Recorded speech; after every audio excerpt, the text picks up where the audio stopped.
S'engager pour protéger la nature près de chez soi, oui, c'est possible. Pour réduire ses émissions de gaz à effet de serre, chacun sait désormais qu'il est possible de modifier certaines pratiques de sa vie quotidienne. Par exemple en matière d'alimentation, de transport ou de consommation. Il existe une autre forme d'action qui permet d'agir en faveur de la biodiversité, qui est aujourd'hui en grand danger, avec une espèce animale et végétale sur 8 qui est menacée de disparition. Cette autre forme d'action, c'est le bénévolat nature.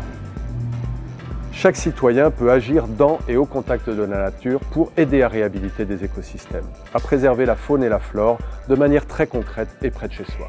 La France est un pays très actif en matière de bénévolat avec 13 millions de bénévoles pour 1,2 million d'associations. De plus, les moins de 35 ans sont parmi les plus engagés d'Europe et très concernés par les enjeux environnementaux. Alors, pour parvenir à relier l'urgence de la protection de la biodiversité et l'envie d'engagement des citoyens, il existe depuis quelques années une plateforme web appelée J'agis pour la nature.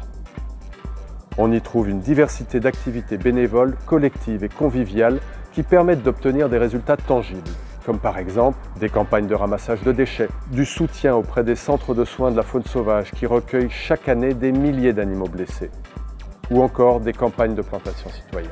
Ces activités bénévoles sont organisées et encadrées par des associations, des gestionnaires d'espaces naturels, des collectivités et même des associations sportives ou d'éducation populaire. J'agis pour la nature.org répertorie aujourd'hui les activités proposées par 800 structures partout en France et compte déjà 25 000 bénévoles. Désormais, la question n'est plus de freiner la dégradation de la biodiversité, mais bien de réhabiliter les écosystèmes que nous avons détruits. Nous devons tous réagir et agir pour la nature.